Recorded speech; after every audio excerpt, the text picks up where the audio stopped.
All right, team. Improvements from second week of October. We've got Daryl with the service and install team starting us off with just tracking vacation requests in Outlook, making sure that he doesn't get double booked, making sure that he remembers so when they're scheduling, there's no defects.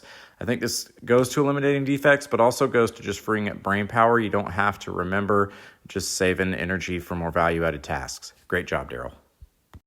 Next, we've got Refugio from Beasley Production moving the standard spot for staples for the looper.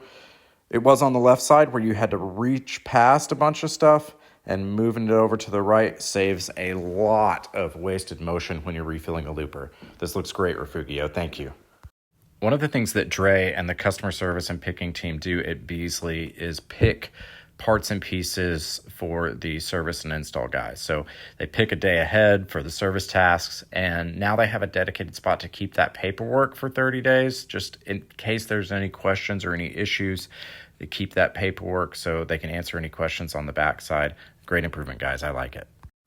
Nick in the Beasley warehouse showing us how we're protecting our pallet racking. So that metal post can tend to get beat up if you're not careful when you're restocking lineal. And they just zip tied a wooden cross out to the end, something that can get beat up before you're actually causing a problem bending metal. Just creates a bump stop, gives us a little bit of margin for error. And Nick reshot this in horizontal instead of vertical, just easier to see. Great job, Nick. Thank you.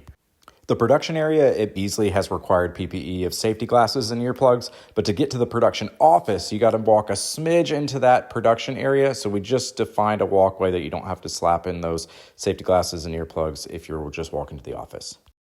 The production team at Beasley made a similar improvement to Daryl for tracking vacation, making sure there's no defects there, and just a board that everybody can see in the production area. This is a really cool improvement because apparently Dean is kind of like me and Daryl, not the best communicator all the time about those vacation schedules. So great job, guys.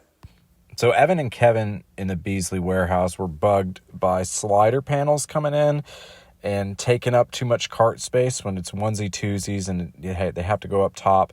They're taking up a bunch of cart space and then scattered around the warehouse, creating transportation waste. And so they thought creating a end cap location by brand to store those different slider panels. This is a really cool experiment. I think it has a lot of merit, and I love just the experimenting, noticing something that bugs you that's kind of creating a hassle, too much transportation, having to go grab a cart off the top for one panel, just creating an end cap that can hold a bunch of them by brand. Really cool idea, guys. I love it. Let me know how it works. So if I'm understanding this one correctly, we were running into defects when routing theatricals. We need two different depths or two different widths or both. Basically, we just had one router and we were swapping out the bit and creating defects and just too much of a hassle there. So we eliminated that step. Lean is the art of subtraction by just getting a second router. So now every time we're performing that task, we don't have to waste time and potentially create defects swapping those bits out. So Neri, thank you for that. You're awesome. Nick spent some time on the Gemba with the guys in Millwork Delivery, which I love. So Millwork Delivery runs into a lot of issues with things in the way, hard to get access to the house. Dumpster in the driveway, gravel in the driveway, both of which was the case on this lot. They got to figure out how to make it happen. They did that with this Marvin order. Looks like they came in through the front door and did a beautiful delivery. I would love any thoughts on how we communicate better with our customers to eliminate these obstacles of not being able to get to the garage. Anything we could do to improve that would be a win. But Nick and the guys made it happen with this beautiful delivery. So great job, guys. Dean gave this unloved space in the Beasley production office a facelift. They got space for their coats and a lunchtime jam session. I love it. Tez showing off an improvement that Rob came up with in Millwork Delivery. So he had a cup at the back of his truck where he kept his knife, his marker, anything he needs in the delivery process. And so we just made that the standard for all the delivery trucks. So now at the back of every delivery truck, we've got the tools that we need. It's going to stay up there as Velcroed. We're just going to Velcro it to the back. It stays up there right where you need it every time. Thank you, Rob. Thank you, Tez. Zane at Beasley came up with a really great idea to label and color code the smaller items, stair parts, etc. that they pick for delivery, just making it easier for the guys to get things right. Zane, I think this will go a long way in eliminating defects, making sure the right things get dropped off at the right lot. I love it. Thanks for this. In Murfreesboro, Mark and Andrew in stacking created a standard spot for their PPE, so it's always there every day when they need it. This is definitely a 2-second saver, guys. Thanks. Also in the truss plant, Davis showing us at the second component saw, built a platform, so those like me who are short in stature, it's a little more ergonomic to work from. Let's add some rubber mats to this next to make it even better. We keep gloves and PPE in that black locker for trusses. We have a dedicated spot on the panel side, but the trusses, you had to walk around the corner and into the break room. Just had a lot of transportation waste, so moved it out to the shop floor. Much more efficient for Davis, the supervisor, and the team members to get to.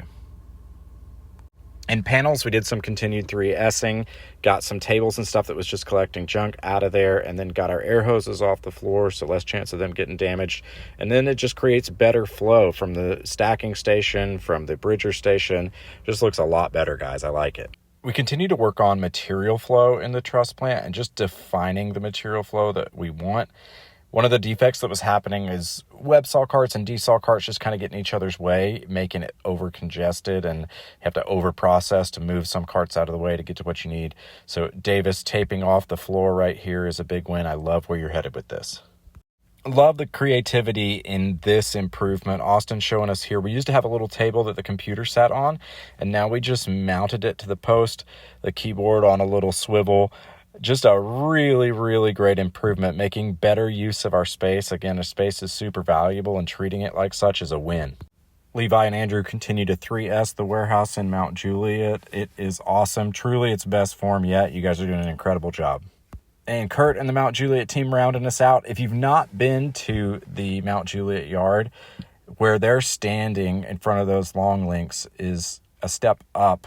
It steps down to the pine shed behind them. The concrete steps down. And a very real issue is the back of those open bundles falling down into the pine shed. Huge hassle when that happens. Tons of overprocessing. And they fixed it with these cantilever rack uprights. Use your head, not your wallet. Guys, this is an amazing improvement. Incredible job. There's another week, team. Thank you for videos instead of photos. Made a big improvement there. Let's continue that. And if you're not on Signal, jump on Signal. You can see all those videos in full, get a better sense of what's going on. A lot of amazing stuff. Way to go, team.